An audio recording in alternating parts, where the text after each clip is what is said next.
crowd is no longer gathered only in the marketplace, no longer bound to the sound of drums or the ringing of bells in the village square. Today, the crowd exists in silence, glowing through the screen in your hands, whispering and shouting with equal force, nameless and faceless, and yet alive with a strange collective energy. It is a crowd without a square, without a temple, without the sun shining upon it, and yet its power rivals that of armies. It is the online multitude, and though you may believe it is something external to you, it is in fact your shadow, your disowned instincts, your hidden fears, your unacknowledged impulses projected outward into a living swarm that now stares back at you. This is my warning to you when the crowd online becomes your shadow. You are no longer in possession of your own soul. And the danger is that you will mistake its voice for your own. The human psyche has always feared the loneliness of its own interior. You long to dissolve into something greater, to feel the fire of belonging, to shed the burden of individuality and responsibility. In ancient days, the ritual, the festival, the sacrifice gave you this dissolution. The drumbeat united your steps with others. The chant dissolved your thinking into a shared rhythm. The intoxication allowed you to forget yourself and be swept up in a tide larger than your small anxieties. But in the modern world, those rituals have waned, and in their place, the online crowd offers its endless marketplace of opinion, outrage, affirmation, and scorn. It seems harmless, a stream of words and images, but it is far from harmless. It is psychic energy, raw and unfiltered, forming a new collective unconscious that is visible, instantaneous, and merciless. When you look into this online swarm, you are not only looking at others, you are gazing into a mirror that reflects the most hidden parts of yourself. The anonymity of the crowd loosens the restraints of civilization, and in the loosened fragments of speech and image, you see the archetype surface raw and unmasked. The trickster thrives there, mocking everything, undermining every value, laughing with cruel glee. The shadow is given a stage without consequence, spewing hatred, envy, lust, rage, as if freed from the prison of polite society. And the persona too grows monstrous, for every individual crafts an image, a polished mask, desperate to be admired, desperate not to vanish in the flood. But behind the mask festers the repressed truth, the hunger to be seen, the terror of insignificance, the wounds unhealed by silence. Do you not feel it when you scroll? The strange exhilaration as if you were feeding upon something primal, and at the same time the sinking hollowness as if you were being drained. This ambivalence is the sign of the shadow's dance. What fascinates you most in others is often what you repress in yourself. When you rage at the arrogance of a stranger online, you may be staring at your own denied hunger for dominance. When you are enchanted by the beauty or success of another, you may be confronting your own unlived potential, buried under years of compromise. The crowd is not a collection of others. It is the stage upon which your unconscious is projected, and yet, because you are not aware, you believe it is them. You believe it is outside you, that the evil belongs to the other. that the stupidity, the blindness, the cruelty, the vanity all belong to some external mass. But my warning is this: the crowd is your own shadow, multiplied and amplified until it towers over you like a god. We once feared the gods of Olympus, who ruled over love and war, who cast down lightning or seduced mortals. But today, you fear the god of the algorithm, a faceless deity who shows you only what inflames your unconscious. This god does not speak from a temple, it speaks from the endless scroll, whispering what will hook you, what will provoke you, what will inflame your instincts so that you remain in its gaze. The old gods at least demanded sacrifice openly, demanded ritual, demanded reverence. This god takes your time, your attention, your psyche, without your awareness. And so you become possessed without realizing it. Possession has always been the danger of the collective. When you lose your individuality, you are overtaken by something larger than yourself, something primitive, something that cares little for your soul. You must ask yourself, when I join the outrage of the crowd, whose voice am I speaking with? Is it truly my own conviction, born of reflection, born of conscience? Or is it the voice of the horde that has momentarily possessed me when you join the mob in tearing someone down? When you dissolve into the frenzy of mockery, when you amplify the scorn of thousands, you are not yourself, you are in the grip of the shadow.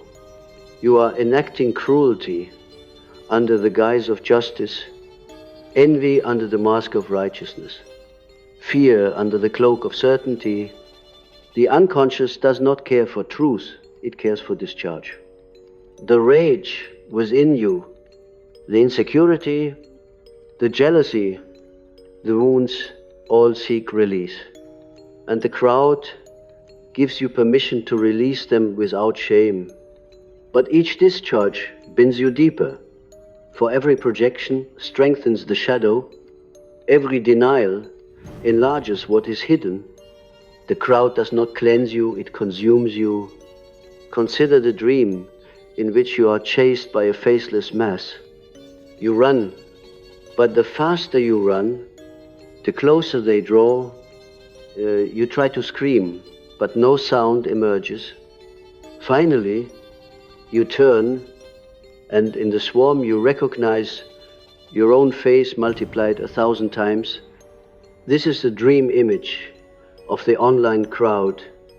It is not other people chasing you, it is your own multiplied shadow. And the danger is that you will never turn to face it, but will keep running, scrolling, raging, comparing, until you collapse in exhaustion. What is required of you is not to destroy the crowd, nor to flee from it, but to recognize it as your own psychic projection, to withdraw the energy you have poured into it, and to claim once again what belongs to your soul. The archetype of the hero always emerges in times when the shadow overwhelms. The hero does not slay the shadow, but confronts it, descends into the underworld, faces the monsters that are but images of his own soul, and returns transformed. In this digital age, the hero's journey is not into caves or dragons' lairs, it is into the endless feed, into the intoxicating swirl of voices, where he must recognize, this is me, the hatred is mine, the envy is mine, the fear is mine. And having recognized this, he withdraws the projection, refuses to participate blindly, and begins the alchemical work of integrating the shadow, for only then does he emerge as an individual no longer swept into possession, but capable of standing, of speaking with his own voice, of creating not for the applause of the swarm, but for the truth of his being. If you do not do this, the danger is dire, for the crowd online is not merely an amusement, it is forming a collective psyche, a new organism that feeds upon your unconscious material. Every projection you cast into it becomes its nourishment. It grows in hostility, in hysteria, in cruelty, because that is what you unconsciously feed it. And soon it turns upon you. Those who cheer with the mob are eventually devoured by the mob. The very instincts you project outward will come back magnified, and then you will know the terror of being seen not as a soul but as a scapegoat, sacrificed for the frenzy of the collective. This is as old as humanity, yet now it is instantaneous. Global, relentless, the shadow unleashed online has no boundary, no pause, no mercy. Do not think yourself immune because you are thoughtful, educated, or spiritual. The shadow is ancient, deeper than intellect, older than morality. It waits in every soul, and it delights in disguises. It may whisper to you that you are a savior, that your outrage is noble, that your mockery is harmless, that your performance is authentic. But beneath these masks lies the same hunger to avoid facing yourself. To dissolve in the collective is easier than to stand alone in the silence of your soul. But it is only in that silence that you will meet the self, the totality of your being, which alone can guide you through the labyrinth of projections. And so, I say again, the crowd online is your shadow. It will show you everything you do not wish to see in yourself. The choice is whether you will remain blind, blaming the swarm, or whether you will see with trembling recognition that it is your own disowned soul crying out, the work is not to reform the crowd, but to withdraw your projections, to integrate what you see, and to speak not as one possessed, but as one who has descended, suffered, and returned with vision.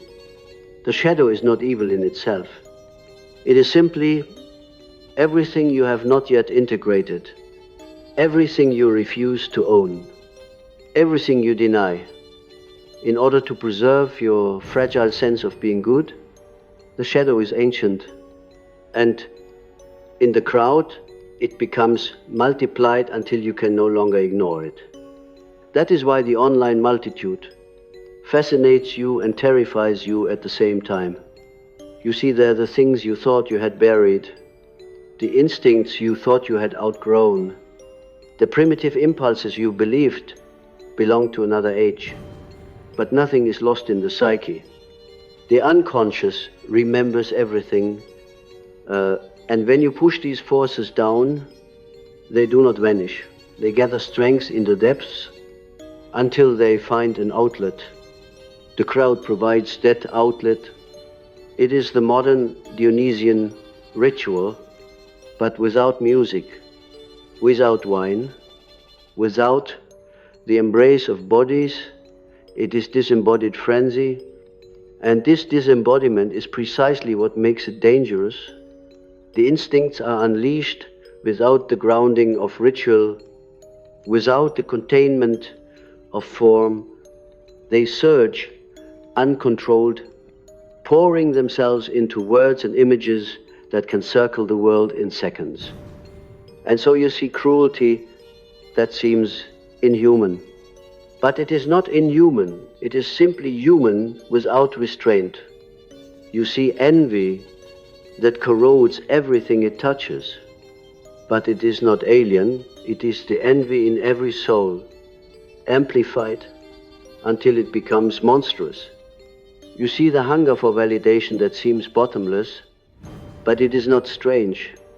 It is the hunger in your own heart, multiplied by 1,000,000 voices crying, "See me, do not let me vanish." This is the collective shadow, the sum of what individuals repress, poured into a common vessel, which then becomes a flood that sweeps away discernment. But the danger is not only in what you see, it is in how you are tempted to join. The moment you merge with the crowd, you feel relief. The loneliness of responsibility fades. You do not need to think. You only need to repeat. You do not need to choose. You only need to follow. The weight of individuality is lifted and you feel light, almost ecstatic, as if carried by a wind. But this ecstasy is possession. It is the same possession that overtakes a mob in the street, the same possession that overtook the ancient worshippers of Dionysus when they tore animals to pieces with their hands, the same possession that overtook soldiers when they slaughtered without mercy. You think yourself civilized because the battlefield is now digital, because the destruction is of reputations and not of bodies. But the psyche does not distinguish. The instincts are the same, and the damage is real. The online crowd does not kill the body, but it kills the soul. It strips individuality, reduces complexity, demands conformity, and devours these, and yet many willingly surrender because to stand alone is unbearable.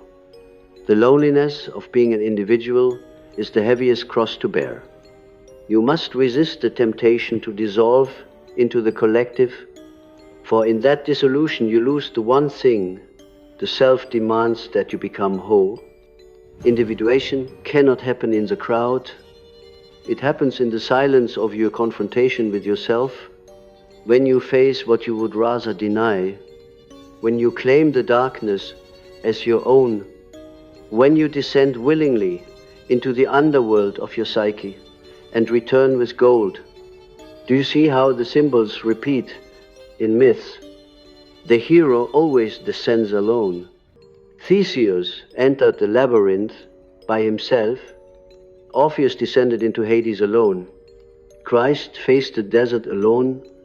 To descend with the crowd is to never confront the monster, for the crowd disperses responsibility. You will say, "It was not I, it was everyone." But the psyche does not accept this excuse. Your shadow is still yours, no matter how many others share it. And the more you project it outward, the less you own it, the more it enslaves you. Imagine this. You open your device, you enter the stream, and you see a face that provokes you. You feel anger, disgust, contempt. In that moment, you believe you are reacting to them, but if you pause, if you truly listen to the stirring in your depths, you will realize you are meeting a fragment of yourself.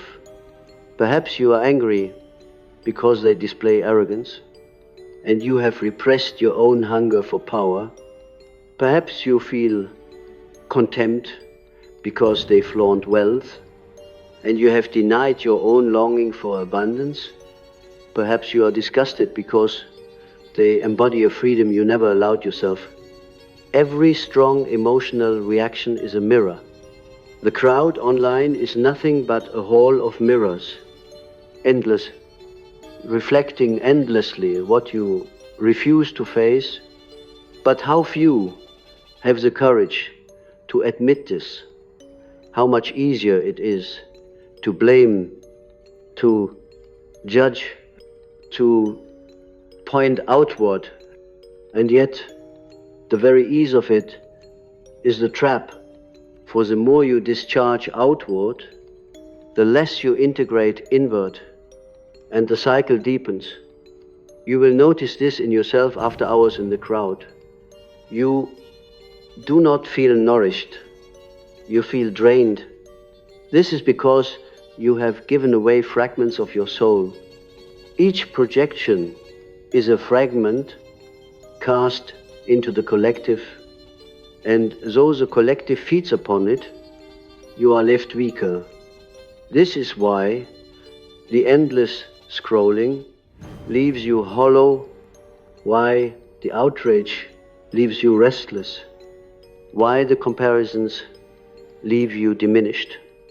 You are scattering your soul into a multitude that will never return it to you. The work, then, is a kind of sacred refusal. You must learn to pause, to withdraw, to recognize. When you feel the pull of the crowd, ask yourself, whose voice am I hearing? When you feel the outrage surge, ask, what in me is this revealing? When you feel the hunger to be seen, ask what within me is unseen by myself. In these questions lies the path of individuation. You will not destroy the crowd, for it is an eternal pattern. It will always exist wherever humans gather, but you can choose whether to dissolve into it or to remain rooted in your own soul. The self calls you not to be popular, not to be praised, not to be swallowed, but to be whole. And wholeness requires the shadow. This is the paradox. The thing you fear most is the thing that will save you. The envy you deny must be claimed, not acted out destructively, but recognized as a signal of what you desire. The anger you repress must be acknowledged, not projected outward in cruelty, but integrated as the force that gives you boundaries. The lust you hide must be brought into consciousness, not indulged blindly, but understood as the energy of life itself. The cowardice you hate in others must be faced in yourself, not to shame you, but to show you where courage is required. The shadow, once integrated, becomes strength, but in it becomes the crowd. And so, when I say the crowd online is your shadow, I mean that it is the vast theater in which humanity enacts what it will not face. To participate blindly is to remain a puppet of the unconscious. To see consciously is to begin the work of the soul. The crowd is a test. Perhaps the greatest test of this age, for never before has humanity been so constantly immersed in the collective psyche. Never before has the unconscious been so visible, so immediate, so seductive. This is both a danger and an opportunity. Danger, because the loss of individuality threatens to engulf us. Opportunity, because the mirrors are everywhere, and thus the chance for self-knowledge is also everywhere. But will you take it? Will you dare to turn the mirror upon yourself, or will you continue to feed the swarm, to scatter your soul, to dissolve into a faceless multitude that knows nothing of who you truly are? The choice is not abstract. It is made each day, each time you enter the stream. Reaction, each projection, each impulse is a chance. If you can meet it with awareness, you can transform. If not, you will remain possessed. This is why I warn you. The danger is not the crowd itself, it is your blindness to your participation in it. The unconscious is never destroyed, only transformed. If you do not transform it, it will possess you The crowd is not only out there, it is within you. And when you understand this, you will begin the sacred work of reclaiming your soul from the multitude. You may ask, what is the cost of refusing this inner work? The cost is your soul itself. For every time you dissolve into the swarm, you lose a fragment of what makes you uniquely alive. Every time you echo the voices of the crowd without reflection, the voice of your inner self grows fainter, until one day you realize you can no longer hear it at all, and what is left in its absence, a hollow shell that survives on borrowed opinions, second-hand emotions, impulses delivered by the algorithm like rations to the hungry. This is not life, it is a slow possession, the creeping substitution of the living soul by the collective unconscious. But you will not know it at once. Possession disguises itself. It appears as belonging, as relevance, as participation. You tell yourself you are informed, you are engaged, you are connected. But the connection is not between souls, it is between masks, between shadows. You feel not intimacy, but exposure, not union, but entanglement. And the more entangled you become, the less you know where you end and the multitude begins. This is the crisis of identity in the modern age. To exist in a world where you are seen everywhere and known nowhere is to live in perpetual exile from your own essence. The symbols of exile appear in dreams with striking clarity.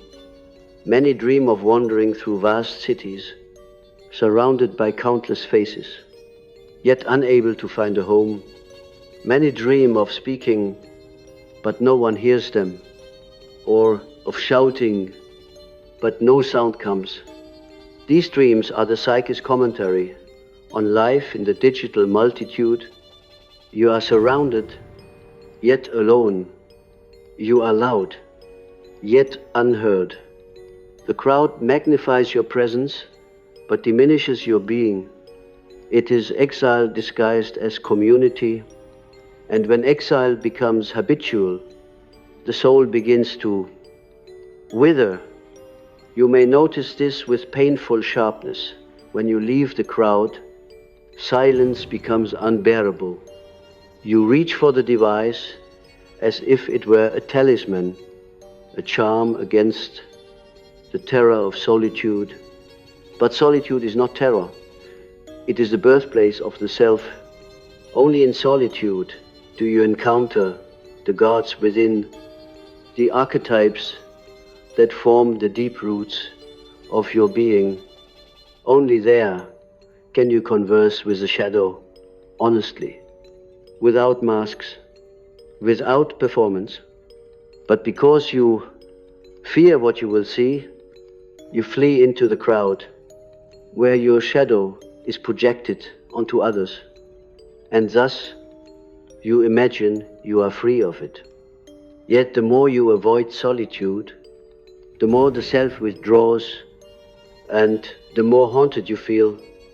The anxiety of modern life, the restlessness, the depression, the gnawing hunger, these are symptoms of the soul's exile. Let me tell you a vision.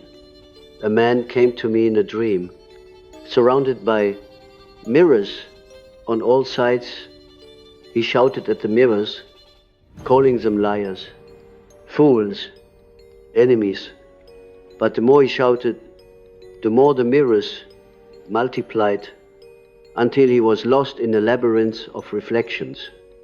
Then, exhausted, he fell silent, and in that silence, he saw that every face in the mirrors was his own, twisted into 1,000 expressions of rage, envy, lust, fear.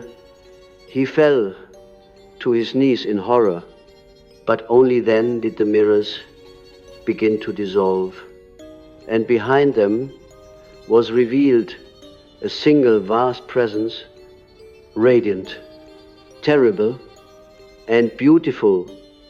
The self, the dream taught me, only when we cease shouting at the mirrors, only when we face what we see as our own, do we encounter the greater wholeness that has been waiting behind all projections. The online crowd is nothing but this hall of mirrors. It will reflect endlessly until you recognize yourself. If you resist, it will multiply until you are overwhelmed. If you surrender blindly, it will consume you. But if you face it with awareness, if you say, this too is me, then the mirrors will dissolve and something greater will appear. The crowd is not the enemy. It is the stage upon which the unconscious invites you to awaken. But awakening requires courage, for to claim your shadow is to admit what you would rather not. It is to say, yes, I'm capable of cruelty. Yes, I'm envious.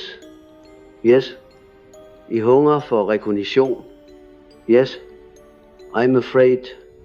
It is to dismantle the false innocence of the persona and stand naked before yourself.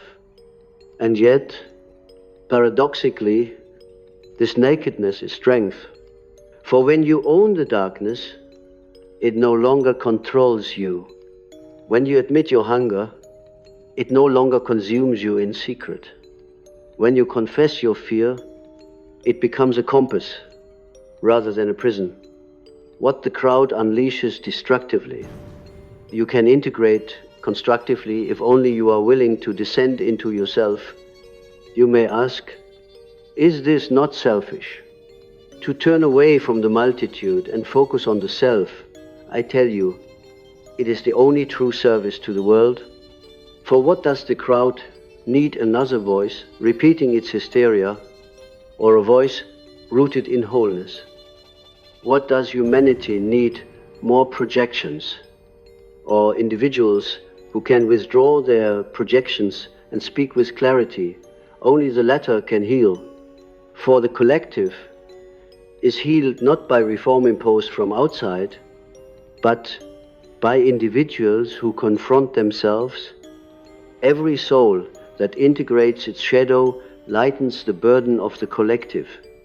Every individual who refuses possession lessens the madness of the multitude. To do the work of the self is not selfish. It is the highest contribution to humanity. Consider the archetype of the prophet. The prophet does not emerge from the crowd, but from the wilderness, from solitude, from visions that terrify before they enlighten. And when the prophet speaks, the crowd may resist, may mock, may scorn, but the words endure, for they are not echoes, but revelations. In the same way, your task is not to echo, but to reveal. But you cannot reveal what you have not first faced. If you want to speak truth to the crowd, you must first confront the lies within yourself. If you want to bring light, you must first embrace the darkness. Otherwise, your words are only noise, indistinguishable from the swarm. This is why individuation is so rare, because it demands solitude in an age of constant noise. It demands silence in a world addicted to chatter. It demands courage in a world that rewards conformity. To become whole is to step away from the crowd, to disappoint its expectations, to refuse its seductions. And this feels like death, for the collective offers the illusion of immortality, to be remembered, to be seen, to be shared. But the immortality of the crowd is counterfeit. It remembers today and forgets tomorrow. It crowns and destroys with equal speed. True immortality lies in the self, in the eternal archetypes that live within you. To unite with them is to touch what cannot die. And so, my warning is also an invitation. Do not waste your soul scattering it into the multitude. Withdraw, descend, confront, integrate. Let the crowd be your mirror, but not your master. Let it provoke you, but not possess you.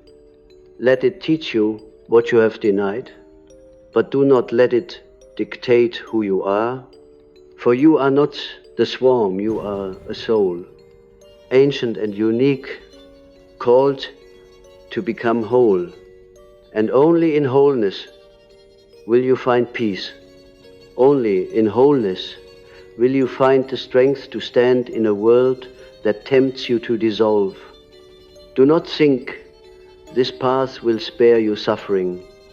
On the contrary, it will intensify it, for to face your shadow is to encounter pain, shame, guilt, in terror. But this suffering is sacred. It is the crucible in which the soul is forged. The suffering of the crowd is unconscious. It is hysteria, rage, envy, endlessly repeated with no transformation. The suffering of the individual who confronts himself is conscious. It leads to depth, to wisdom, to transformation. You must choose unconscious suffering that leads nowhere, or conscious suffering that births the self. The crowd online is the trial of this generation. It is the stage upon which the drama of the shadow is enacted on a global scale. And my warning to you is simple: if you do not face yourself, you will be swallowed. If you do not integrate your shadow, you will become a pawn of the collective shadow. If you do not cultivate solitude, you will drown in noise. But if you dare, if you choose the harder path, you will not only save your soul, you will become a light in the darkness, a voice not of the crowd, but of the self. And such voices are needed now more than ever. You must realize that the fate of the soul in this age hinges upon your relationship with the collective shadow. Never before has the unconscious been given such immediacy, such relentless visibility. In previous centuries, one might encounter the shadow in rare eruptions, in war, in festival, in rumor. Now it is present each moment. You open your eyes to the glowing screen. The danger is constant, and so the task of awareness must also be constant. For the crowd online is not a temporary storm. It is a climate, and you live within it. If you do not learn to breathe in this climate with consciousness, you will suffocate in its atmosphere of projection. Think of the archetype of the flood, which appears in many myths. Humanity, overcome by its own corruption, summons the waters that drown the world. Yet a remnant survives Noah in his ark, Utnapishtim in his vessel, Manu in his boat. The flood is the image of the collective unconscious rising to overwhelm, drowning distinctions, sweeping away individuality. And the ark is the symbol of the soul that has prepared the individual who can float above the waters, not by denying them, but by building a vessel of inner strength. The online multitude is a flood of shadows. The question is whether you will be swept away or whether you will build an ark within your own soul, a container of consciousness that allows you to endure without dissolving. But the ark is not built in the moment of crisis. It is built in the years of preparation, plank by plank, in silence, in solitude. In psychological terms, it is built by daily acts of reflection, by pausing before you react, by listening to your dreams, by owning your projections. Every time you catch yourself saying, "They are foolish, they are cruel, they are vain," and you ask instead, "Where in me does this live?" you lay a plank in the ark. Every time you withdraw your rage from the swarm and turn it inward to find its source, you place another beam. Every time you dare to admit what you envy and ask what unlived potential it reveals, you seal another joint with pitch. Slowly, through patience, you build a vessel strong enough to carry you when the waters rise, and they will rise. The collective shadow will intensify as humanity pours more of its unconscious into the digital swarm. The frenzy will grow. Outrage will become more habitual, cruelty more casual, envy more ravenous. The multitude will demand more conformity, more surrender, more sacrifice of individuality. To resist will feel increasingly like betrayal, like exile, like death. But this is precisely the test. The self calls you not to dissolve, but to stand, to be. The greater the tide, the greater the demand for rootedness. And so, what may appear as isolation will in truth be salvation. Let me speak of salvation not in the religious sense alone, but in the archetypal sense. Salvation is wholeness, the healing of division, the union of conscious and unconscious, the integration of shadow into the light of the self. To be saved is to be whole. But you cannot become whole if you scatter yourself endlessly into the crowd. You cannot integrate your shadow if you only project it. You cannot hear the voice of the self if you are deafened by 1,000 voices clamoring for your attention. Salvation is inward and the crowd is outward. To choose salvation is to turn again and again from the seduction of noise toward the silence where the self speaks. And yet, the paradox is this: you are not called to abandon humanity, but to return to it transformed. The archetype of the hero ends not with solitary triumph, but with bringing back the boon to the community. The prophet does not remain forever in the wilderness. He returns with the word. The mystic does not stay forever in the cave. She returns with vision. In the same way, your withdrawal is not escape but preparation.